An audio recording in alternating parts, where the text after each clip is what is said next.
نكاح مبارك زواج مبارك النكاح من سنتي ما قال النبي هو الصحيح نكاح مبارك زواج مبارك النكاح من سنتي ما قال النبي هو الصحيح. السلام علیکم ورحمۃ اللہ وبرکاتہ. الحمد للہ وحدہ والصلاة والسلام علی من لا نبی بعدہ. اما بعد اعوذ باللہ من الشیطان الرجیم. بسم اللہ الرحمن الرحیم. فانکحوا ما طاب لکم من النساء مثنی وثلاث ورباع فإن خفتم ألا تعدلوا فواحدة أو ما ملكت أيمانكم. وقال النبي صلى الله عليه وسلم تزوجوا الودود والولود فإني مكاثر بكم الأمم. وقال النبي صلى الله عليه وسلم الدنیا كلها متاع وخير متاع الدنیا المرأة الصالحة. حاضرین پروگرام، نوجوان ساتھیوں، قابل احترام بزرگوں اور دوستوں، آج بتاریخ 19 جمادی الاخری سن 1433 ہجری مطابق 10 مئی سن 2012 بروز جمعرات بعد صلاۃ عشاء احساء اسلامک سینٹر کے شعبہ اردو کے اس ماہانہ اجلاس کا عنوان چنا گیا ہے شادی خانہ آبادی. اللہ رب العالمین کی توفیق اور مدد چاہتے ہوئے شادی خانہ آبادی کے موضوع پر چند مفید باتیں یا مفید مشورے دینے کی کوشش کروں گا. اللہ تعالیٰ سے دعا ہے کہ رب العالمین ہمیں مختصر سے وقت میں قرآن اور حدیث رسول کی روشنی میں موضوع کی وضاحت کرنے کی توفیق عطا فرمائے. آمین. حاضرین کرام اور اسلامی بھائیوں، ہم یہ بات اچھی طرح جانتے ہیں کہ اسلام دین فطرت اور کامل ترین دین ہے، جس کے اندر زندگی کے سارے گوشوں کے بارے میں نہایت مفید نشاندہی موجود ہے، اور خاص طور پر ایسے امور جن کے بغیر انسان کی زندگی ادھوری ہو. میری مراد شادی یا نکاح، اس کے بارے میں بھی اللہ تعالیٰ نے قرآن مجید کے اندر اور جناب محمد مصطفیٰ صلی اللہ علیہ وسلم نے احادیث صحیحہ کے اندر مختلف پہلوؤں پر اور مختلف جوانب پر روشنی ڈالی ہے. شادی کیا ہے؟ شادی کتنی ضروری ہے؟ شادی کیوں کی جائے؟ شادی کا مقصد کیا ہے؟ اور شادی کیسے کی جائے؟ کس سے کی جائے؟ شادی میں کیا کرنا واجب ہے؟ شادی میں کن چیزوں سے بچنا ضروری ہے؟ شادی میں کیا سنت ہے، شادی میں کیا بدعت ہے، شادی میں کیا جہالت ہے، اور شادی میں کیا رسم و رواج ہیں، بہت سارے گوشے اور بہت سارے ذیلی عناوین اس اہم موضوع سے متعلق ہیں۔ شادی سے متعلق سارے پہلوؤں پر گفتگو کرنے کے لیے کافی وقت درکار ہے، بلکہ اس سلسلے میں تو در حقیقت ضرورت ہے کہ ایک مستقل کانفرنس ہو اور شادی کے مختلف پہلوؤں پر، مختلف گوشوں پر مختلف دانا و بینا مفکر حضرات روشنی ڈالیں۔ لیکن میں چند بھائیوں کے حکم پر عمل کرتے ہوئے کوشش کروں گا کہ آج کی آواز دھیمی رہے اور بہت ہی مختصر ہو۔ چند اہم پہلوؤں پر میں اشارہ کرنا چاہوں گا بس۔ حاضرین کرام اور اسلامی بھائیوں، آج کا یہ موضوع صرف انہی لوگوں کے لیے نہیں ہے جو کنوارے اور کنواری ہیں۔ آج کا یہ موضوع کنوارے اور کنواری کے لیے بھی ہے، شادی شدہ مرد اور عورت کے لیے بھی ہے۔ ابراہیم بھائی نیند آنے لگی؟ کیونکہ یا تو کچھ لوگ شادی کرنے کا ارادہ رکھتے ہیں، تیاریاں کر رہے ہیں، اور کچھ لوگ شادیاں کر چکے ہیں، کچھ لوگ اپنی اپنی شادیوں سے بہت مست و مگن ہیں، اور کچھ لوگ اپنی اپنی شادیوں سے بہت ہی حیران و پریشان ہیں۔ اس لیے آج چند اہم باتوں کو غور سے سننا بہت ضروری ہے۔ اللہ تعالی نے اپنے رحم و کرم کے ذریعہ، اپنے فضل و احسان کے ذریعہ نکاح جسے ہم شادی کہتے ہیں اس کو بہت ہی اہمیت دی ہے، اسے بہت ہی اونچا اور بلند بالا مقام عطا کیا ہے۔ شادی کو اس کا مقام دے کر اللہ تعالی نے نکاح کے شان کو بڑھایا ہے، نکاح کے عظمت کو بڑھایا ہے۔ کیوں؟ اس لیے کہ شادی ہی کے ذریعہ زندگی کو زندگی ملتی ہے، اور شادی ہی کے ذریعہ بستیوں کو رونق اور چمک میسر ہوتی ہے۔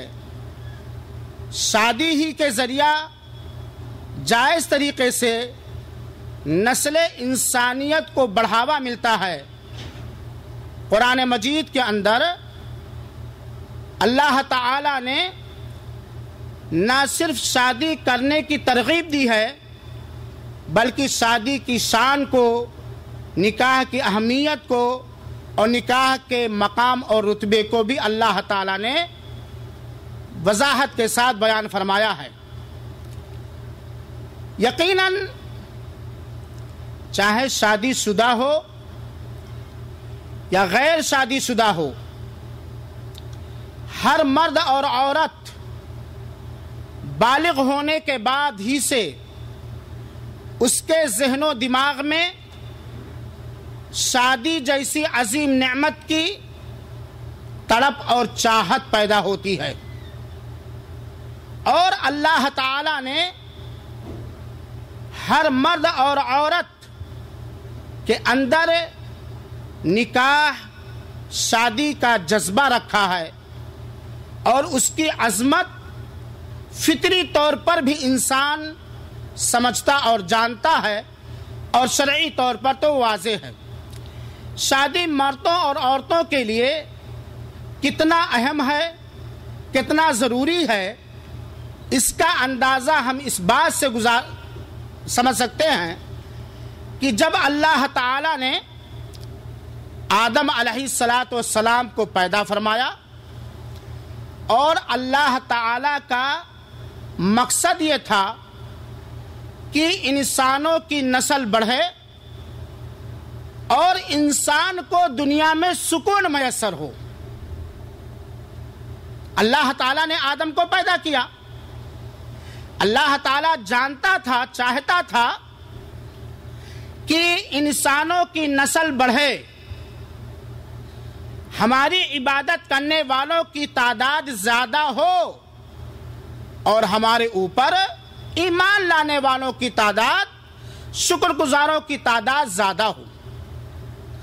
اور اللہ یہ بھی چاہتا تھا، کیونکہ اللہ ہی نے آدم اور آدم کی اولاد کو پیدا فرمایا، اللہ اچھی طرح یہ جانتا تھا، کیونکہ اللہ حکیم ہے، اللہ خبیر ہے، اللہ حکمت والا ہے، اللہ دانا ہے اور غالب ہے۔ انسان کو سکون، بلکہ سکون کا سینٹر، سکون کا محور، سکون کا مرکز، اطمینان، راحت، شادمانی، خوشی، چین کیسے مل سکتا ہے؟ اللہ تعالیٰ جانتا تھا، اسی لیے آدم علیہ السلام کو ان کے دل کے سرور کے لیے، ان کے دل بستگی کے لیے، ان کی راحت کے لیے، ان کو سکون پہنچانے کے لیے انہی کی بائیں پسلی سے اللہ تعالیٰ نے کس کو پیدا کیا؟ اماں حوا کو پیدا کیا، کیونکہ اللہ تعالیٰ جانتا تھا کہ ایک انسان بنا عورت کے نہیں جی سکتا ہے، سکون کے ساتھ، اطمینان کے ساتھ، چین اور خوشی کے ساتھ۔ ایک انسان بنا عورت کے وہ جی ہی نہیں سکتا ہے، اس کی زندگی ادھوری ہوگی، اس کی زندگی بے کیف ہوگی۔ بنا عورت کے اس کی زندگی بجھی ہوگی، اس کو کوئی ڈھارس بندھانے والا چاہیے، اس کو کوئی سکون قلب پہنچانے والا چاہیے، اس کے نفسانی ہیجان کو جائز طریقے سے سرد کرنے والا کوئی مخلوق چاہیے۔ اسی لیے اللہ تعالیٰ نے آدم علیہ السلام کی بائیں پسلی سے حوا علیہ السلام کو پیدا فرمایا۔ اور اللہ تعالیٰ نے فرمایا سورہ روم کی آیت نمبر 21 کے اندر، وَمِنْ آيَاتِهِ أَنْ خَلَقَ لَكُم مِّنْ أَنفُسِكُمْ أَزْوَاجًا لِتَسْكُنُوا إِلَيْهَا وَجَعَلَ بَيْنَكُم مَّوَدَّةً وَرَحْمَةً إِنَّ فِي ذَلِكَ لَآيَاتٍ لِقَوْمٍ يَتَفَكَّرُونَ۔ میرے بھائیوں اور ساتھیوں، شادی کیا ہے؟ بیوی کیا ہے؟ بیوی کس لیے لائی جائے؟ شادی کس لیے لائی جائے؟ اس کو اللہ تعالیٰ نے اس آیت کریمہ میں واضح طور پر بیان فرما دیا ہے۔ کیا اللہ تعالیٰ کہتا ہے؟ وَمِنْ آیَاتِ، اللہ تعالیٰ کی نشانیوں میں سے ہے، اس کی قدرت کے کرشموں میں سے ہے، ان خلق لکم ازواجا، ان خلق لکم من انفسکم ازواجا، کہ اللہ تعالیٰ نے تمہارے لیے تمہارے ہی جنس سے، تمہاری ہی نفس سے، تمہارے ہی جنس سے بیویوں کو پیدا کیا۔ حوا علیہ السلام کو اللہ تعالیٰ نے کس سے پیدا کیا تھا؟ کسی جنات سے، کسی فرشتے سے، کسی شیطان سے، کسی ایسے مخلوق سے جس کے سامنے اٹھتے بیٹھتے ڈر لگے، بھائے لگے، خوف لگے۔ آدم ہی سے پیدا کیا، کیونکہ یہ فطرت کا تقاضا ہے، انسان اپنے ہم جنس سے زیادہ مانوس ہوتا ہے۔ اگر اللہ تعالیٰ جنات کے ذریعہ بھی عورتوں کو پیدا کر دیتا، یا شیطانوں سے پیدا کر دیتا، یا ریچھ اور بھالو سے پیدا کر کے کہتا انسانوں کو کہ تم ریچھ کی بچوں سے شادی کرو، بھالو کے بچوں سے شادی کرو، شیطان کی بچوں سے شادی کرو، جنات کی بچوں سے شادی کرو، تو میاں بیوی کے درمیان جو ہم آہنگی ہوتی ہے، اور ہم آہنگی ہونے کے بعد شوہر بیوی سے اور بیوی شوہر سے جو لطف اور مزے اور ٹیسٹ اٹھاتا ہے وہ کبھی نہیں اٹھا پاتا۔ کیوں ہارون صاحب؟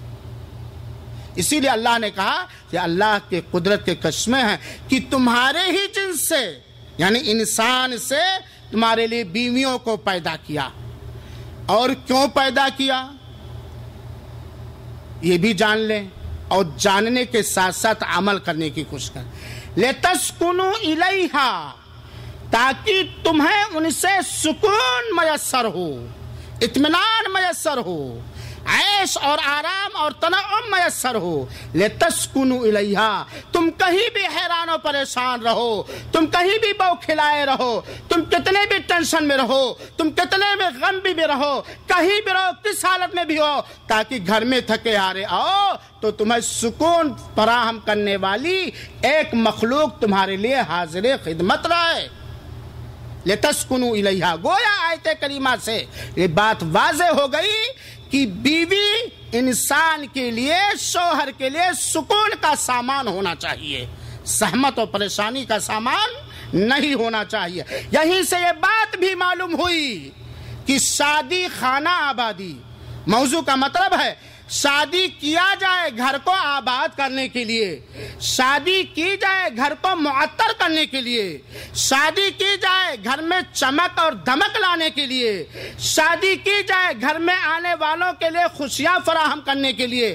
شادی اس لیے نہ کی جائے کہ خود دولہے کے لیے وہ گھر جیل بن جائے, ساس سسر کے لیے وہ گھر عذاب قبر بن جائے, اور مہمانوں کے لیے وہ گھر ہتھوڑا بن جائے. لِتَسْكُنُوا إِلَيْهَا, شادی ایسی کی جائے, شادی ایسے سے کی جائے جو سکون کا سامان لے کر کے آئے, جو عیش و عشرت کا سامان لے کر کے آئے, جو آرام کا سکون لے کر کے آئے, جو گھر کے ایک شوہر ہی کے لیے نہیں بلکہ گھر کے ایک ایک فرد کے لیے, گھر کے چھوٹوں کے لیے, گھر کے بڑوں کے لیے, گھر کے بوڑھوں کے لیے, گھر کے مردوں کے لیے, گھر کی عورتوں کے لیے, گھر کے پاس پڑوس والوں کے لیے, گھر والوں کے رشتہ داروں کے لیے سکون کا سامان ہو. میرے بھائیو ساتھیوں, لِتَسْكُنُوا إِلَيْهَا وَجَعَلَ بَيْنَكُمْ مَوَدَّةً وَرَحْمَةً, اور اللہ تعالی نے اپنی قدرت اور رحمت کے ذریعہ تمہارے درمیان پیار, محبت اور رحمت بنا دیا. شوہر کہیں کا ہے, بیوی کہیں, دولہا کہیں کا ہے, دلہن کہیں کی ہے. نہ دلہن نے شوہر کے بارے میں کچھ جانکاری حاصل کی, نہ معلوم کیا, نہ شوہر کو کچھ پتا ہے بیوی کس مزاج کی ہے, کہاں کی ہے, اس کے گھر والے کیسے ہیں, شوہر کیسا ہے, انسان ہے یا حیوان ہے یا درندہ ہے, شیطان ہے یا رحمانی بندہ ہے. لیکن جو شادی شدہ ہوں تھوڑی دیر کے لیے اپنے نکاح ہونے کے بعد کی کیفیت کی طرف جائے یا پہلی رات کی طرف جائے, اللہ تعالی دو اجنبی دلوں کے اندر, جبکہ ایک دل دوسرے کے بارے میں کوئی خاطر خواہ معلومات اور جانکاری نہیں رکھتا ہے, اور رکھتا ہے تو سنی سنائی یا دیکھی دکھائی تجربے کی روشنی میں اسے کوئی معلومات نہ شوہر کو بیوی کے بارے میں, نہ بیوی کو شوہر کے بارے میں ہوتی, اکثر ہی ہوتا ہے. لیکن اللہ تعالی میاں اور بیوی کے درمیان نکاح ہے, عقد نکاح ہوتے ہی یا پہلی ملاقات یا پہلی نگاہوں سے ٹکراتے ہی شوہر کے دل میں اور بیوی کے دل میں وہ اٹوٹ محبت ڈال دیتا ہے کہ ایک دوسرے پر مر مٹنے کا عہد و پیمان کر بیٹھتے ہیں, ایک دوسرے کو پوری زندگی عیش و آرام میں رکھنے کے لیے پورا ایگریمنٹ کر بیٹھتے ہیں. بیوی بالکل اپنے آپ کو بالکل ہر جانب سے شوہر کے حوالے کر دیتی ہے, اور شوہر اپنی بیوی کو ہر طرح حوالے کر دیتا ہے. پہلی ہی ملاقات میں شوہر کو بیوی سے اور بیوی کو شوہر سے وہ قرار, وہ سکون, وہ اطمینان, وہ راحت, وہ عیش, وہ دل کی ٹھنڈک محسوس کرتا ہے, جیسے ایک بیٹا جب اپنے ماں کے گود سے اس سینے سے چمٹتا ہے اس وقت وہ سرور و مسرت محسوس کرتا ہے.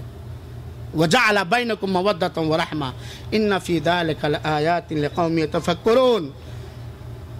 عورتوں کا مردوں کے جنس سے پیدا کر دینا, عورتوں کو سکون کا سامان قرار دینا, شوہر اور بیوی کے درمیان محبت اور رحمت و پیار پیدا کر دینا, اس کے اندر بہت سارے رب ذوالجلال کی قدرت کی نشانیاں ہیں ان لوگوں کے لیے جو لوگ غور و فکر کریں. میرے بھائیوں ساتھیوں, ایسے ہی اللہ تعالیٰ نے فرمایا سورہ اعراف کی آیت نمبر 189 کے اندر هو الذی خلقکم من نفس واحدہ وجعل منها زوجها لیسکنوا هو الذی خلق لکم من نفس واحدہ وجعل منها زوجها. اللہ تعالیٰ فرماتا ہے کہ اللہ تعالیٰ ہی نے ایک نفس سے تم کو پیدا کیا. مردوں اور عورتوں کو مراد آدم اور حوا علیہ السلام ہے. آدم کو اللہ تعالیٰ نے پیدا کیا اور آدم ہی سے اللہ تعالیٰ نے آدم ہی کے جنس سے، آدم ہی کے بدن سے، آدم ہی کے جسم سے اللہ تعالیٰ نے ان کی بیوی کو پیدا کیا لیسکن الیہا، تاکہ آدم کے لیے جائے سکون مل جائے حوا کی شکل میں. آدم کی بڑی ذمہ داریاں ہیں، وہ مرد ہیں، دینی اور دنیاوی بڑی ذمہ داریاں ہیں، اور آدم علیہ السلام کو ان ذمہ داریوں کے نبھانے میں مختلف خاردار گلیوں سے گزرنا ہے، مختلف غم و فکر سے دوچار ہونا ہے، جسمانی روحانی تھکاوٹ سے چور چور ہونا ہے. لہذا آدم کو سکون چاہیے، کام کرنے کے لیے سکون چاہیے، عبادت کرنے کے لیے سکون چاہیے، کوئی بھی کاروبار کرنے کے لیے سکون ضروری ہے انسان کے لیے. اگر اس کی پوری زندگی کلفتوں سے گھری ہوئی ہے، پریشانیوں سے گھری ہوئی ہے اور مختلف آلام و مصائب سے گھری ہوئی ہے، وہ کما حق ہو اپنی ذمہ داری نہیں نبھا سکتا. اسی لیے اللہ تعالیٰ نے آدم اور آدم کے اولاد پر ترس کھا کے رحم کر کے فضل کرتے ہوئے آدم ہی کے جنس سے بیوی کو پیدا کیا حوا کی شکل میں، تاکہ آدم ان سے سکون حاصل کریں. ہاں زبیر بھائی، اب سکون ہے کہ نہیں اور سکون کیسے آئے گا، اس کا انتظام اور بندوبست اور پلاننگ شادی شدہ بھی کریں اور غیر شادی شدہ بھی کریں. حاضرین کرام، اللہ تعالیٰ نے اس آیت کریمہ میں مردوں اور عورتوں کے لیے شادی جیسی بے مثال، عظیم نفع بخش اور انمول نعمت کا مکمل کھلم کھلا بیان فرمایا ہے. نرم و شیریں اور جذبات سے بھری پری زندگی کا نقشہ اللہ تعالیٰ نے اس آیت کریمہ میں یعنی سورہ اعراف کی آیت نمبر 189 کے اندر اللہ تعالیٰ نے کھینچا ہے کہ بیوی کے آغوش میں، بیوی کے گود میں وہ شبستہ اور خوشبوؤں راحتوں سے بھرا ہوا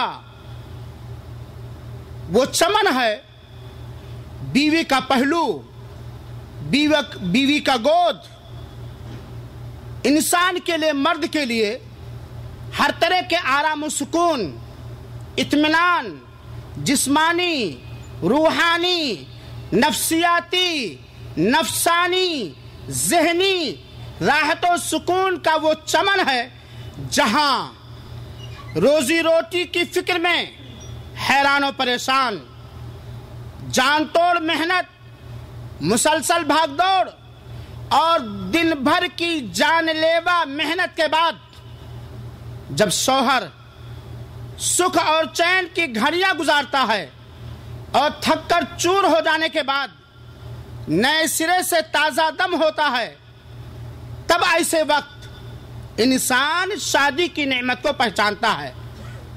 شوہر کی تمام تر خوشیاں بیوی ہے، زندگی کا ہمسفر، شریک حیات، یہ ساری شوہر کے لیے ہر طرح کے سکون کا سامان ہے.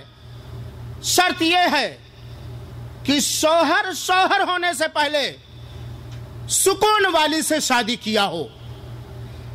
ایسے اسباب کو شادی میں مد نظر رکھا ہو جن اسباب اور وسائل کے ذریعے سے دولہا بننے کے بعد سکون اور اطمینان مل سکتا ہے. لیکن اگر شوہر کی نگاہ مادیت پر رہی، دنیاوی جاہ و حشمت پر رہی، دنیاوی حسن و جمال، ٹیپ ٹاپ اور موجودہ زمانے کے ایڈوانسیت پر رہی، تو ایسے دولہے کو سب کچھ مل سکتا ہے. لیکن شادی جس مقصد سے کی جاتی ہے، سکون اور نسل انسانی کی کثرت، ان دونوں میں وہ فیل نظر آئے گا میرے بھائیوں ساتھیوں. کیونکہ بیوی ہی انسان کے غم کو غلط کرنے کا ذریعہ ہے، بیوی ہی دن اور رات میں انسان کے سکون کا ذریعہ ہے. اور یہی تو جوڑے ہیں، میاں اور بیوی ہی وہ دو مخلوق ہیں جن کے درمیان کسی طرح کا کوئی پردہ نہیں ہے، جن کے درمیان کسی طرح کا کوئی پردہ نہیں ہے. آرام و سکون کا گہوارہ جہاں شوہر کو نصیب ہوتا ہے، وہیں پر اگر شوہر سکون پہنچانے کے لائق ہے تو بیوی کو بھی یہ ہمدردی شوہر کی طرف سے ملتی ہے، اور شوہر کی محبت اور پاکیزہ رشتہ اسے ملتا ہے، اور بیوی کو بھی سکون ملتا ہے.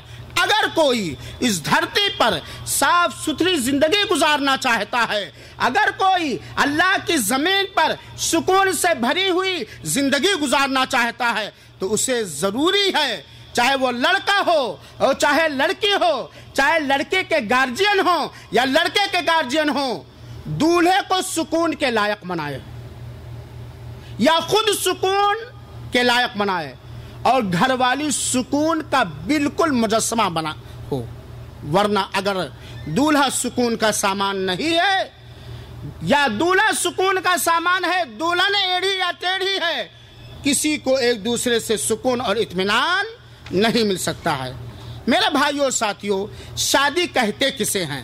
شادی جس کو عربی میں زواج کہا جاتا ہے، یا شادی جس کو عربی میں عقد کہا جاتا ہے، یا شادی جس کو عربی میں نکاح کہا جاتا ہے، لغت کے اعتبار سے شادی یا نکاح یا زواج کا مطلب اور مفہوم اور معنی یہ ہے، دو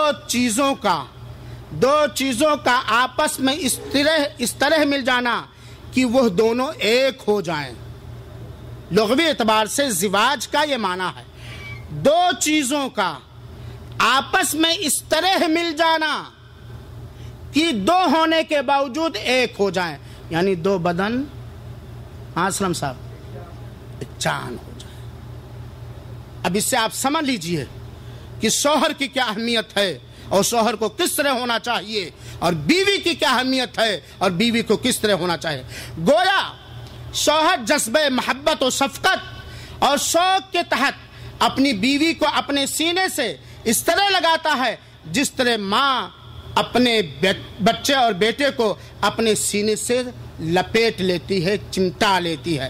اور شریعت میں، اسلام میں نکاح یا شادی یا زواج کا مطلب یہ ہے کہ نکاح وہ ایگریمنٹ ہے، نکاح وہ عہد و معاہدہ ہے، نکاح وہ عقد ہے، ایگریمنٹ ہے، جو میاں بیوی میں ہر ایک کو دوسرے سے، نکاح میاں اور بیوی کے درمیان ایسا ایگریمنٹ ہے کہ دونوں میاں بیوی میں سے ہر ایک کو دوسرے سے جائز طور پر مزہ لینے اور صالح نیک خاندان اور سماج بنانے کا حق مہیا کرتے ہیں. گویا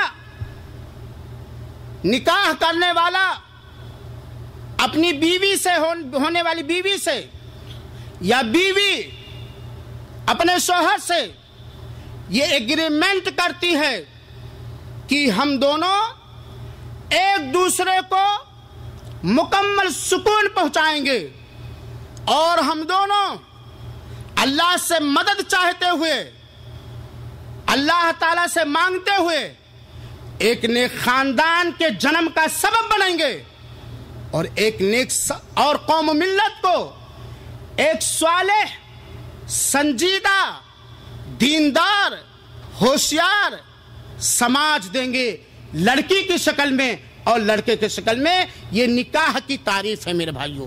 تو گویا خلاصہ کیا ہوا؟ نکاح کہتے کسے ہیں؟ میاں بیوی کا آپس میں ایگریمنٹ کرنا کہ ہم دونوں دو بدن ایک جان ہو کر ایک دوسرے کو دل کا سکون میسر کریں گے ایک دوسرے کے لیے ہر طرح سے، اور ہم نیک خاندان کے جنم کا سبب بنیں گے اور قوم و ملت کو صالح اور نیک سماج اور معاشرہ عطا کریں گے، لڑکی کی شکل میں اور لڑکے کی شکل میں۔ یہ نکاح کی تعریف علماء کرام نے کی ہے، اور یہ نکاح شریعت مطہرہ کے اندر مشروع ہے، ثابت ہے، نبیوں کی سنت ہے۔ اللہ تعالیٰ نے فرمایا ہے وَلَقَدْ أَرْسَلْنَا رُسُلًا مِّن قَبْلِكَ وَجَعَلْنَا لَهُمْ أَزْوَاجًا وَذُرِّيَّةً سورہ رعد کی آیت نمبر 38۔ اللہ تعالیٰ فرماتا ہے ہم نے اے پیارے حبیب جناب محمد مصطفیٰ صلی اللہ علیہ وسلم، ہم نے آپ سے پہلے بھی بہت سارے رسول بھیجے ہیں، اور ان کے لیے ہم نے بیویاں بنائی ہیں، اور ان کے لیے ہم نے ذریت یعنی اولاد بنایا ہے۔ گویا نبیوں نے بھی نکاح کیا ہے، شادی کیا ہے اور بیاہ کیا ہے۔ ہاں، اگر کوئی شخص اپنی نفس کو، اپنے روح کو، اپنے نفس کو، اپنے نفسیاتی چیز کو زناکاری کے ذریعے، بدکاری اور آوارگی کے ذریعے سکون پہنچانا چاہے تو کیا اسے وہ سکون مل سکتا ہے جو نکاح کے ذریعے ملتا ہے؟ ہمیشہ ڈر لگا رہے گا کوئی پیچھے لاٹھی لے کے آ نہ جائے، کہیں پولیس کے ہاتھ نہ لگ جاؤں، کہیں خاندان کی عزت نہ لٹ جائے، کہیں پکڑ نہ جاؤں۔ سکون اگر نفسیاتی خواہشات کو سرد کرنے کے لیے اگر مناسب ٹھکانہ اگر ہے تو بیوی کے لیے شوہر اور شوہر کے لیے بیوی، اس کے علاوہ کسی بھی طریقے سے انسان کو سکون اور اطمینان جس انداز سے ہونا چاہیے کہیں نہیں ہو سکتا ہے۔ لیکن یہاں ایک چیز اور جانے رکھیے، چونکہ سماج میں بڑی جہالت ہے اور شادی کے مسائل بہت زیادہ ہیں۔ نکاح کے شرط کیا کیا ہیں؟ نکاح کے شرط کیا کیا ہیں؟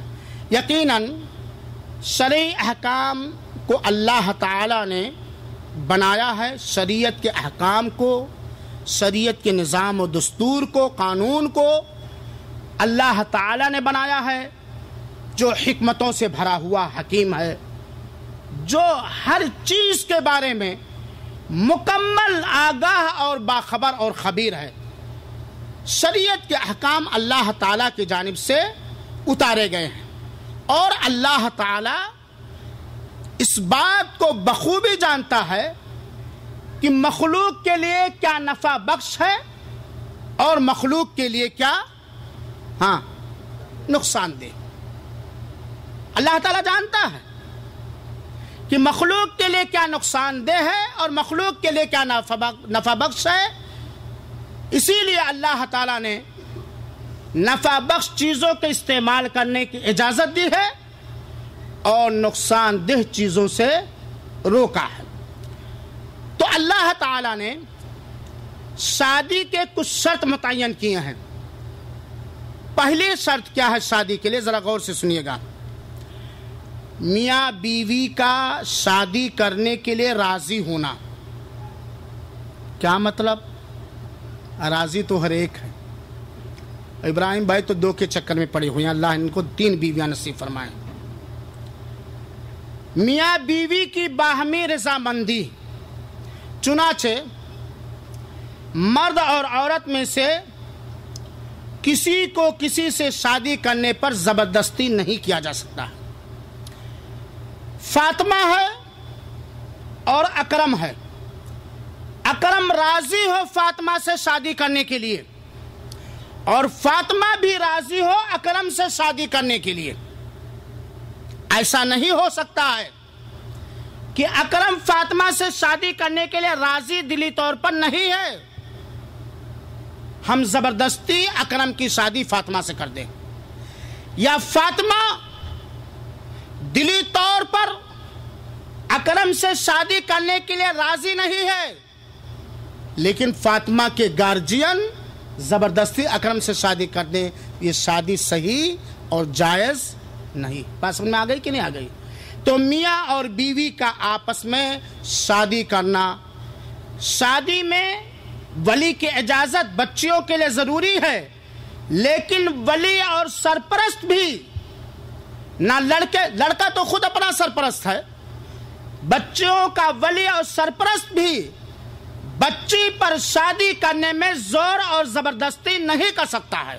سن لیجئے گا شریعت کا یہ مسئلہ، اور آگے بات آئے گی اس تعلق سے، کیونکہ اللہ تعالیٰ نے فرمایا ہے سورہ نساء کی آیت نمبر 19 کے اندر، زمانے جاہلیت میں کیا ہوتا تھا، جب عورت کے شوہر کا انتقال ہو جاتا تھا تو عورت کا جیٹھ یا دیور یا گھر کا کوئی بھی، یہاں تک کہ پاس دوسرے انداز سے لڑکے بھی اس عورت سے زبردستی شادی کر لیا کرتے تھے، اس عورت کو اجازت نہ تھی کہ وہ کہیں اپنے من سے شادی کرے۔ اسی لیے اللہ رب العالمین نے فرمایا یا ایھا الذین آمنوا لا یحل لکم ان ترثوا النساء کرہا، اے مومنو تمہارے لیے یہ حلال اور جائز نہیں ہے کہ زبردستی تم کسی عورت کے وارث بن جاؤ۔ شادی کس لیے کر لیتے تھے؟ تاکہ اس کی وراثت گھر ہی میں رہ جائے، تو زبردستی تم عورت سے نکاح نہیں کر سکتے ہو تاکہ تم وارث بن جاؤ۔ اور اسی طرح اللہ کے رسول اکرم صلی اللہ علیہ وسلم نے فرمایا لا تنکحوا الایم حتی تستأمر ولا تنکحوا البکر حتی تستأذن۔ قالوا یا رسول اللہ وکیف اذنها قال ان سکتت او تسکت کما قال علیہ الصلوۃ رواہ البخاری۔ اللہ کے رسول اکرم صلی اللہ علیہ وسلم نے فرمایا ہے اجازت لڑکے اور لڑکی کے بارے میں، یا خاص طور پہ اس میں عورتوں کے بارے میں بتلایا کیونکہ لڑکا تو آزاد ہے۔ اللہ تعالیٰ نے، اللہ کے رسول نے فرمایا ہے کوئی سیبہ عورت کی شادی اس وقت تک نہیں کی جا سکتی ہے جب تک کہ اس سے مشورہ نہ لے لیا جائے، اجازت نہ لی جائے۔ سیبہ کہتے ہیں اس عورت کو جس کے شوہر کا یا تو انتقال ہو گیا ہے یا مطلقہ ہے، طلاق مل گیا ہے، شوہر کے پاس رخصت ہوئی اور رخصتی کے بعد ہم بستری ہونے کے بعد طلاق ہو گئی، اس کو سیبہ کہا جاتا ہے۔ یعنی وہ عورت جس کی کبھی شادی ہوئی ہے، اب اس کا شوہر مر گیا یا اس نے طلاق دے دیا، وہ دوسری شادی کرنا چاہتی ہے یا اس کے گارجین اس کی شادی کرنا چاہتے ہیں، تو گارجین کے اوپر واجب و ضروری ہے کہ اس عورت سے اجازت لے، بیٹی یا جو بھی رشتہ ہو، میں تمہاری شادی فلاں سے کرنا چاہتا ہوں جو اس طرح کا انسان ہے یا اس طرح کا حیوان ہے یا اس طرح کا مال و جائیداد کا لالچی بھکاری لٹیرا اور ڈاکو ہے، پوری کیفیت گارجین بتائے۔ اس کے بعد وہ عورت زبان سے کہے ہاں یا نہیں، اگر وہ سیبہ ہے تو۔ اگر اس نے کہا ہاں شادی کر دی جائے گی، کہا نہیں نیک مشورے دیے جا سکتے ہیں، زبردستی نہیں ہو سکتی ہے۔ اسی طریقے سے اگر لڑکی باکرہ ہے، کنواری ہے، لڑکی باکرہ ہے، کنواری ہے، تو اس سے بھی اجازت لی جائے گی شوہر کے انتخاب کرنے میں، اس سے بھی کہا جائے گا، چاہے باپ کہے چاہے ماں کہے یا کسی بھی ذریعے سے اس تک یہ بات پہنچائی جائے کہ اے میری دلاری دختر نیک اختر، میں نے تمہارے لیے ایک دولہے کا انتظام کیا ہے جس کے اندر یہ خوبیاں ہیں، یہ امانت داری کے ساتھ، چھپا کر نہیں، خیانت کے ذریعے نہیں کہ کیسے بھی ہو گھر پاک ہو جائے، پرائی دھن آئے گی بات آگے اگر وقت رہا تو، پوری امانت داری کے ساتھ، پوری دیانت داری کے ساتھ اور ولایت کی ذمہ داری کا احساس کرتے ہوئے اور خیانت سے ڈرتے ہوئے پوری امانت داری کے ساتھ کہا جائے دلاری لاڈلی تمہارے لیے میں نے یہ رشتہ چوائس کیا ہے جس کے اندر یہ ہنر اور یہ عیب پایا جاتا ہے، تمہاری کیا رائے ہے؟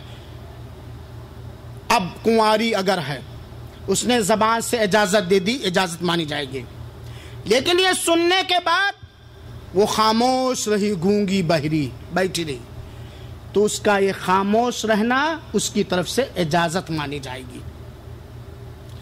یا شرما کے منہ جھکا کے بیٹھ گئی خاموش، اس کی طرف سے یہ اجازت مانی جائے گی۔ یا عقل مندی کے ساتھ مسکرا اٹھی، ہنس پڑی، اس کی طرف سے یہ اجازت مانگی جائے گی۔ تو یہاں یہ ثابت کرنا ہے کہ لڑکے کا اور لڑکی کا باہم رشتہ کرنے کے لیے رضامندی ضروری ہے۔ آئیے سماج پر کیا نگاہ ڈالا جائے۔ میرے بھائیوں ساتھیوں، لیجئے لڑکا کو، ہمارا لڑکا ہے، ہم اس کو شادی کرنے کے لیے مفید مشورے دیں گے۔ اگر وہ غیر مطمئن ہے، ہم اسے مطمئن کرنے کی کوشش کریں گے، اس کی مصلحت کا خیال کرتے ہوئے گھر کے اندر سکون لانے کے مقصد سے، اطمینان لانے کے مقصد سے اس سے ہم مشورہ دیں گے، کریں گے، اس کو آمادہ کریں گے۔ لیکن اگر وہ کسی وجہ سے تیار نہیں ہے تو زبردستی ہم اپنے بیٹے کی شادی کسی بھی لڑکی سے نہیں کر سکتے ہیں۔ لیکن سماج میں کیا ہوتا ہے؟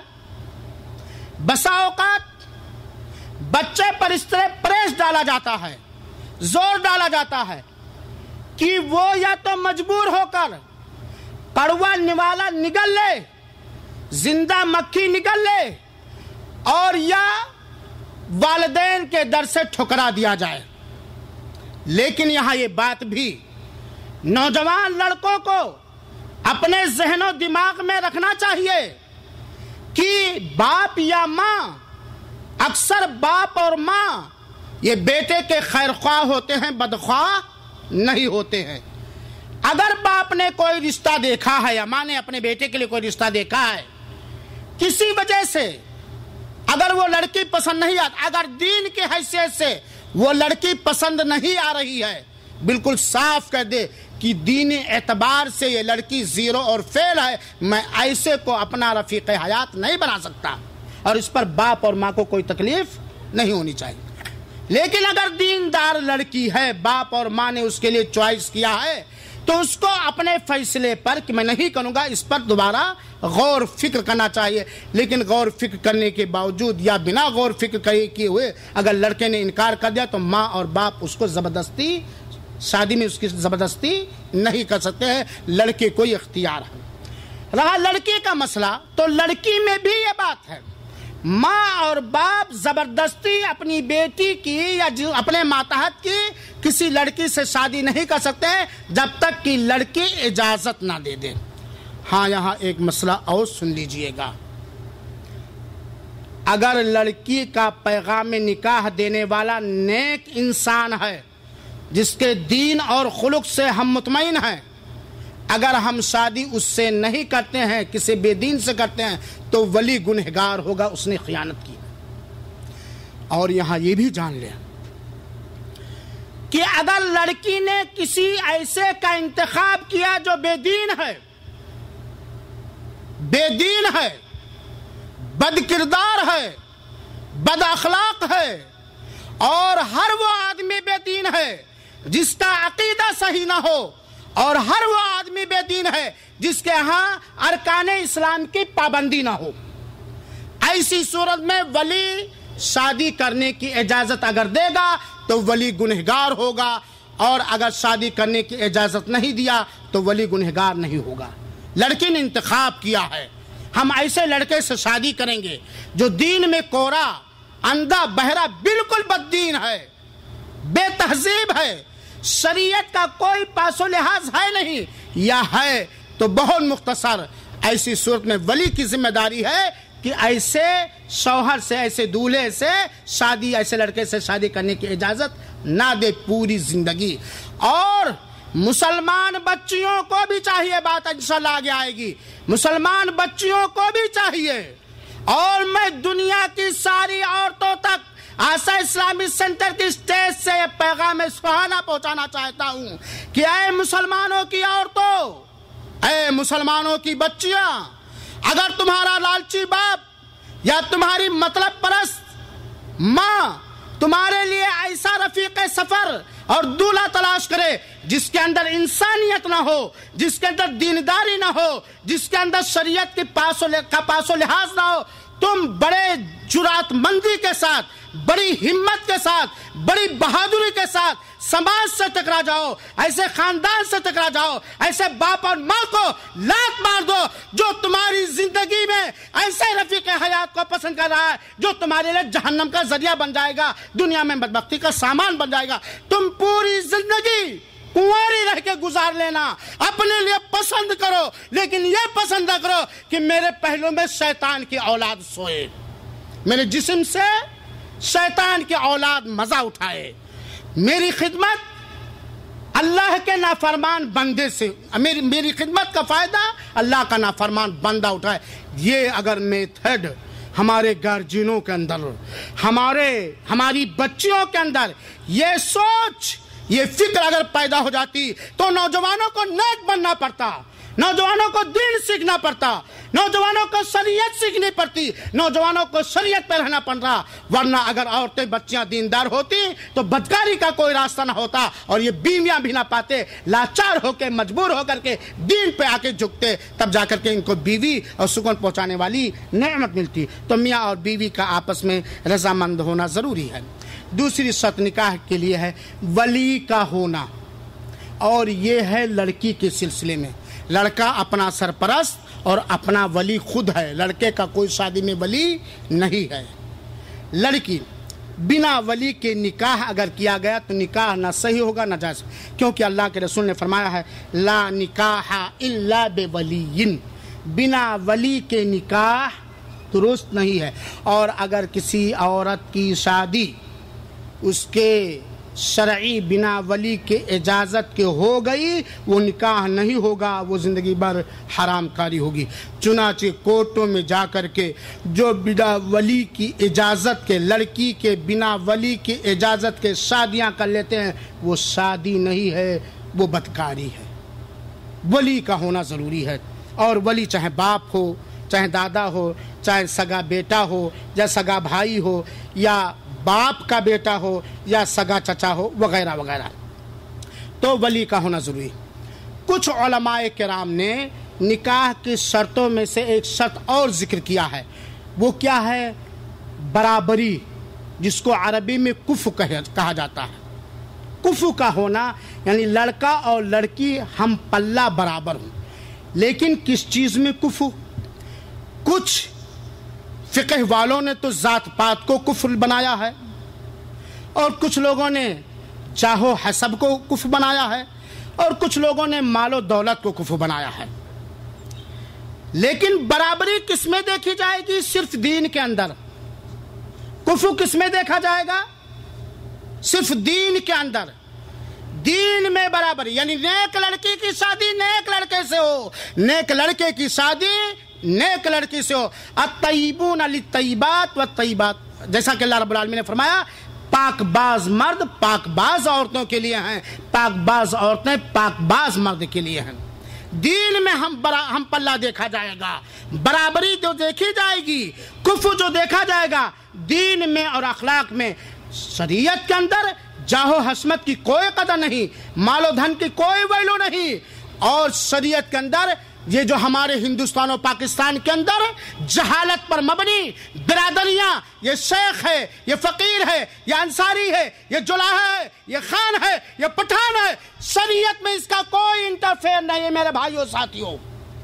جس کو اپنے خان ہونے پر غرور ہے وہ جہالت کی، اس کے اندر ایک جہالت کی روش ہے۔ جس کے اندر بھی اپنے ذات و پات کے اندر، حسب و نسب کے اندر غرور ہے، اس کے اندر جہالت پائی جاتی ہے میرے بھائیوں۔ اور اسی بٹوارے نے، خان و پٹھان کے بٹوارے نے، انصاری اور غیر انصاری کے بٹوارے نے سماج کو مجبور کر دیا ہے کہ انصاری کے گھر میں نیک دیندار لڑکا پایا جاتا ہے جس سے ہماری لڑکی کو سکون ملے گا، لیکن ہم تو جناب خان ہیں، پٹھان ہیں، نہیں کریں گے ناک کٹ جائے گی۔ کون سے خان ہیں ہم؟ کون سے کہو ہم مسلمان ہیں، ہم مومن ہیں، ہم اہل توحید ہیں۔ اللہ کے رسول کون سے خان پٹھان تھے؟ ہاں، بلال حبشی کون سے خان پٹھان تھے؟ اس ذات و برادری کی بنیاد پر اگر اونچ نیچ طبقہ ہمارے اندر پایا جاتا ہے، طبقاتی نظام، یا سماج میں اس کے ذریعے سے اگر توڑ پھوڑ کیا جاتا ہے، جس سے غرور پیدا کیا جاتا ہے، میرے بھائیوں یہ جہالت کی چیز ہے، اس کی کوئی اصلیت، کوئی حقیقت اور کوئی حیثیت نہیں میرے بھائیوں ساتھیوں۔ آگے بات آئے گی کہ شادی کے لیے دولہا کیسا ہو، اس کے اندر کیا برادری کو زور دیا گیا ہے، کیا مال و حسب کو زور دیا گیا ہے، یا جاہ و حشمت کو زور دیا گیا ہے، آگے دیکھیے گا میرے بھائیوں۔ تو کفو جو ہے وہ دین کے اندر ہو، ذات و برادری میں کوئی کفو نہیں ہے میرے بھائیوں ساتھیوں۔ اگر 100 سال پہلے دیکھے جائیں تو ماننے باپ دادا چمار تھے کہ اہر تھے کہ بھنگی تھے، بنے ہم خان، بنے ہم پٹھان، بنے ہم شیخ، اور ماننے کیا کیا ہم بنے ہوئے ہیں میرے بھائیوں ساتھیوں۔ ہاں اگر کسی کا نسب شجرے کے ساتھ ثابت ہے کہ یہ قریشی ہے، یہ ہاشمی ہے، نسب ثابت ہے، تو جیسا شریعت کے اندر ہے ویسا اس کے ساتھ برتاؤ کیا جائے گا، ورنہ یہ خان پٹھان کی کوئی حیثیت نہیں ہے۔ ایسی چیزوں کو اللہ کے رسول اکرم صلی اللہ علیہ وسلم نے حجۃ الوداع کے موقع پر ان جہالت کی چیزوں کو ہمارے سرور دو عالم نے اپنے پیروں کے تلے روندا ہے۔ لہذا اے برادری غرور رکھنے والوں، اس جہالت کی چیزوں کو جو اس سے سماج کے اندر نفرت پیدا ہوتی ہے، اس سے سماج کے اندر غرور پیدا ہوتا ہے، تکبر پیدا ہوتا ہے، اور سماج چور چور اور ٹکڑے ٹکڑے ہو جاتا ہے میرے بھائیوں ساتھیوں۔ اور اگر یقین نہ ہو میری بات پر تو تحقیق کر لیجئے، علماء سے پوچھ لیجئے، اس کی کوئی حیثیت نہیں میرے بھائیوں ساتھیوں۔ اللہ تعالیٰ نے شادی کرنے پر صرف زور ہی نہیں دیا ہے، بلکہ اللہ تعالیٰ نے شادی کرنے پر ہمیں ابھارا ہے۔ اللہ تعالیٰ نے فرمایا سورہ نساء کی آیت نمبر 4 اور 3 کے اندر، فَانْكِحُوا مَا طَابَ لَكُم مِّنَ النِّسَاءِ مَثْنَىٰ وَثُلَاثَ وَرُبَاعَ، تم اپنے من پسند عورتوں سے شادی کرو۔ پہلے کیا ذکر کیا اللہ تعالیٰ نے؟ ہاں اکرام بھائی، تم اپنے من پسند عورتوں سے شادی کرو، اور من پسندی کی کسوٹی انشاءاللہ وقت رہا تو آگے آئے گی۔ 2 سے، 3 سے، 4 سے۔ اگر 2 سے شادی کرنے کی طاقت نہیں، 3 سے شادی کرنے کی طاقت نہیں، 4 سے شادی کرنے کے لائق ہے، تب 1 سے۔ گویا اللہ تعالیٰ نے مردوں کو شادی کرنے کا حکم بھی دیا ہے، ابھارا بھی ہے، اور 1 نہیں 4 شادیاں بیک وقت کرنے کی اجازت دی ہے۔ اور اگر کوئی شخص شریعت کے دائرے میں 4 یا 2 اور 3 شادی کرنے کی طاقت رکھتا ہے تو اسے اپنی طاقت پر بھروسہ کر کے اللہ تعالیٰ سے استعانت اور مدد حاصل کرتے ہوئے 2 3 4 شادیاں کرنی چاہیے۔ اور ہم مسلم سماج نے شادی بیاہ کے معاملے میں جو رول ادا کیا ہے یا کر رہے ہیں یا مستقبل میں کرنے کا ارادہ ہے، ایک دن آئے گا کہ اگر مسلمان طاقت رکھنے کے بعد 2 3 شادیاں نہیں کریں گے تو مسلمانوں کی بچیاں غیروں کے حوالے ہو جائیں گی میرے بھائیو ساتھیوں۔ شادی کا مقصد نسل بڑھانا بھی ہے، اسی لیے اللہ تعالیٰ نے 2 3 4 شادی کرنے کی اجازت دی ہے، اور اگر نہیں ہے تو ایک ہی عورت پر بس اور کفایت کرو۔ اور اللہ تعالیٰ نے فرمایا ہے، وَانكِحُوا الْأَيَامَ مِنكُمْ وَالصَّالِحِينَ مِنْ عِبَادِكُمْ وَإِمَائِكُمْ إِنْ يَكُونُوا فُقَرَاءَ يُغْنِهِمُ اللَّهُ مِنْ فَضْلِهِ وَاللَّهُ وَاسِعٌ عَلِيمٌ، سورہ نور آیت نمبر 32۔ بہت سارے لوگ شکایت کرتے ہیں، مولانا ابھی غربت ہے، ابھی یہ نہیں ہے، ابھی وہ نہیں ہے، کیسے میں اپنی شادی کر لوں، یہ خرچے وہ خرچے۔ اللہ تعالیٰ نے بتلایا ہے کہ اگر فقیر ہو شادی کر لو گے تو اللہ اپنے فضل سے تمہیں مالدار کر دے گا۔ جو کنوارا فقیر ہو وہ نیک بیوی سے شادی کر لے، وہ مالدار ہو جائے گا، یہ اللہ کا وعدہ ہے۔ اللہ رب العالمین نے فرمایا ہے کہ اپنے میں سے بھی نکاح مردوں اور عورتوں کا نکاح کرو، اور اپنے غلاموں اور لونڈیوں سے جو نیک ہیں ان کا بھی، اگر وہ محتاج ہوں گے اللہ انہیں اپنے فضل سے مالدار اور غنی کر دے گا، اللہ اسات والا۔ کچھ صحابہ کرام اللہ کے رسول اکرم صلی اللہ علیہ وسلم کے پاس ازواج میں سے، بیویوں میں سے کسی بیوی کے پاس آیا۔ انس بن مالک بیان کرتے ہیں کہ 3 لوگ اللہ کے رسول کے بیویوں میں سے کسی بیوی کے گھر آئے اور اللہ کے رسول اکرم صلی اللہ علیہ وسلم کے عمل کے بارے میں دریافت کیا، پوچھا کہ اللہ کے رسول کا عمل گھر میں کیا ہوتا ہے، کیونکہ بیویاں ہی شوہروں کے بارے میں ہاں ابراہیم بھائی آپ کیا ہیں, کیسے ہیں, یہ کون جانتا صحیح؟ رفیق حیات. تو تینوں صحابہ کرام نے پوچھا. رسول اللہ صلی اللہ علیہ وسلم کی عبادت کو سننے کے بعد ان لوگوں نے اپنی عبادت کو کمتر سمجھا. ارے بھائی وہ تو اللہ کے رسول اکرم صلی اللہ علیہ وسلم ہیں, ان کا کیا پوچھنا, اگلا پچھلا سب معاف ہے. اللہ کے رسول جو بخشے بخشائے ہیں, جب وہ اتنی عبادت کرتے تو ہماری عبادت تو کچھ ہے ہی نہیں. اپنی عبادت کو کم سمجھا. چنانچہ تینوں میں سے ہر ایک نے کہا اب میں ایسا کروں گا, رات بھر سوؤں گا نہیں, عبادت ہی پوری زندگی کرتا رہوں گا. دوسرے صحابی نے, کوئی غلط پلان نہیں تھا نا, دوسرے صحابی نے کہا اب میں کبھی روزہ توڑوں گا ہی نہیں, سال کے سال میں روزہ رکھوں گا. تیسرے صحابی نے کیا کہا کہ اب میں شادی بیاہ کروں گا ہی نہیں. ان لوگوں کا دیکھنے میں ارادہ پاک تھا, عبادت, ریاضت, اللہ کی بندگی تھی. اللہ کے رسول اکرم صلی اللہ علیہ وسلم آئے اور آپ کو خبر ملی تو اللہ کے رسول اکرم صلی اللہ علیہ وسلم نے کہا سنو, میں تم میں اللہ تعالی سے سب سے زیادہ ڈرنے والا ہوں, لیکن میں رات میں نمازیں بھی پڑھتا ہوں, سوتا بھی ہوں, میں روزہ بھی رکھتا ہوں اور روزہ توڑتا بھی ہوں, اور میں نے شادی بھی کی ہے. گویا اللہ کے رسول نے بتلایا کہ یہ شادی عبادت سے رکاوٹ نہیں ہے, اور اگر کوئی عبادت کرنے کے لیے رہبانیت اختیار کر لے, صوفیت اختیار کر لے, سادھو سنت ہو جائے تو یہ اسلامی طریقہ نہیں ہے. چنانچہ شادی یہ نبیوں کی سنت ہے, ولیوں کی سنت ہے, صحابہ کرام کی بھی سنت ہے. اور اللہ کے رسول اکرم صلی اللہ علیہ وسلم نے فرمایا, سنو, اللہ کے رسول فرماتے ہیں, بخاری شریف کی حدیث ہے, یا معاشر الشباب من استطاع منکم الباء فلیتزوج فإنه اغض للبصر واحسن للفرج ومن لم يستطع فعليه بالصوم فإنه له وجاء. اللہ کے رسول اکرم صلی اللہ علیہ وسلم نے نوجوانوں کو مخاطب کر کے, رہتی دنیا تک کے نوجوانوں کو مخاطب کر کے کہا, اے نوجوانوں کی ٹولی و گروہ, اے نوجوان حضرات, تم میں سے جو شادی کرنے کی طاقت رکھتا ہے وہ شادی کرے, کیونکہ شادی شرمگاہ کی حفاظت کا سب سے مضبوط ذریعہ ہے, نگاہوں کو پست رکھنے کا سب سے بہترین ہتھیار ہے, اور جو شادی کرنے کی طاقت نہیں رکھتا ہے وہ روزے رکھے, اور اس کا یہ روزہ اس کے نفسیاتی پریشانیوں کے لیے ڈھال بن جائے گی. اس حدیث پر ذرا ٹکیے. اللہ کے رسول اکرم صلی اللہ علیہ وسلم نے مخاطب کیا, شوق دلایا, حکم دیا, اے نوجوانوں کی جماعت, تم میں سے جو شادی کرنے کی طاقت رکھتا ہے.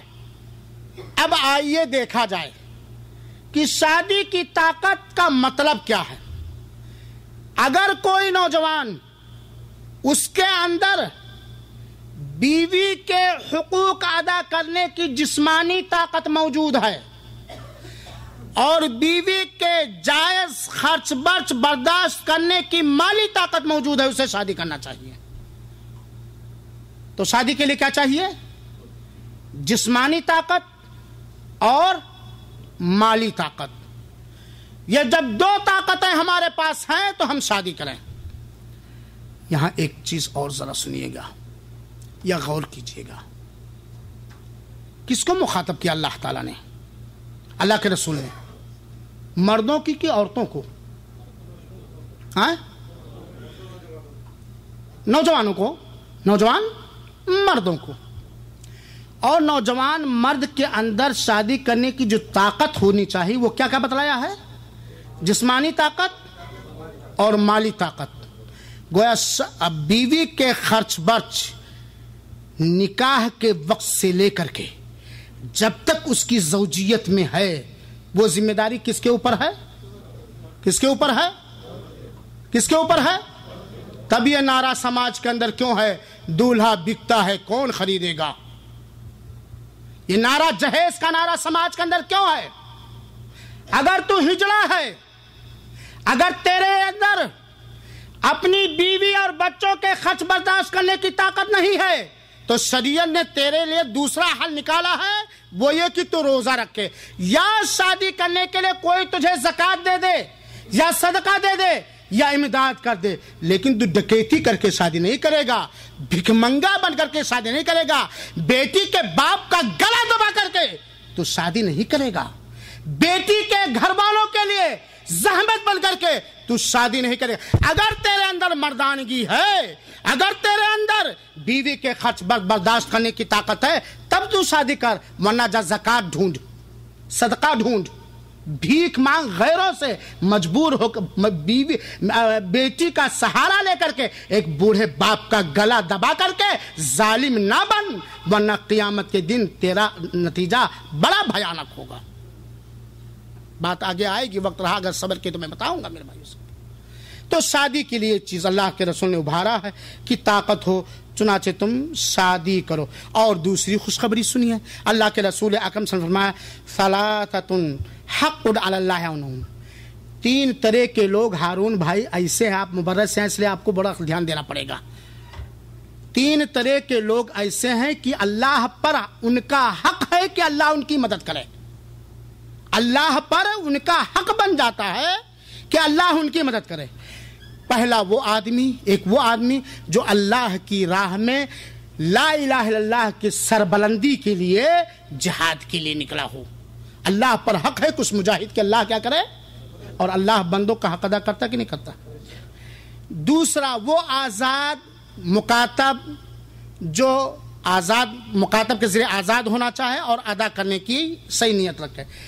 تیسرا والناکح الذی یرید العفاف، وہ نکاح کرنے والا یا نکاح کا ارادہ کرنے والا جو پاک دامنی چاہتا ہے، یعنی نکاح کر کے اپنی شرمگاہ کی حفاظت کر کے عفت و پاک دامنی چاہتا ہے، ایسے نکاح کا ارادہ رکھنے والے کا اللہ پر حق ہے کہ اس کی مدد ہوگی اور ہوتی ہے۔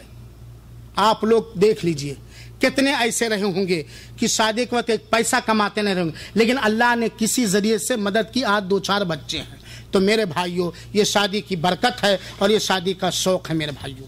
اب یہاں سوال یہ پیدا ہوتا ہے کہ شادی کا سب سے پہلا زینہ کیا ہے، اور اگر شادی کے پہلے زینے کی تلاش میں، چوائس میں ہم کامیاب ہو گئے تو سکون قلب کا سامان گھر میں آ گیا، اور شادی کے پہلے زینے اور سیڑھی کے تلاش میں ہم فیل ہو گئے تو گھر میں زحمت آ گئی۔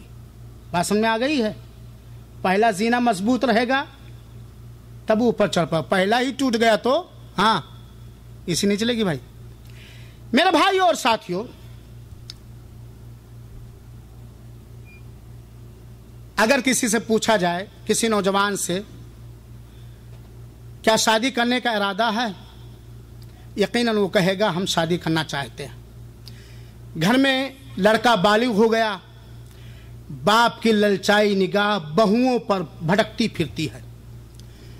گھر میں لڑکی بالغ ہو گئی، باپ لڑکی کے لیے دولہا تلاش کرنے کے لیے حیران و پریشان ہوتا ہے۔ اے اپنے لیے بیوی یا دولہا تلاش کرنے والے لوگوں، مرد اور عورت سب کو مخاطب کر رہا ہوں، اے اپنے لیے بیوی یا دولہا تلاش کرنے والے لوگوں، اے اپنے بچی کے لیے یا بچے کے لیے دلہن یا دولہا تلاش کرنے والے لوگوں، اے بہو تلاش کرنے والے لوگوں، اے داماد تلاش کرنے والے لوگوں، داماد کے تلاش کرنے سے پہلے، بیوی کے تلاش کرنے سے پہلے، بہو کے تلاش کرنے سے پہلے ذرا غور سے، ٹھنڈے دل سے تم غور کر لو کہ تم کیا لانا چاہتے ہو۔ ایسی بیوی جو سکون کا ذریعہ ہو، تو جو تمہاری آنے والی نسل کے لیے بہترین ماں ہو، جو تمہارے ماں باپ کے لیے بہو کی حیثیت سے خدمت گزار ہو۔ کیسی بہو لانا چاہتے ہو؟ جو آپ کے بیٹے کے لیے پریشانی اور جہنم کا ذریعہ ہو،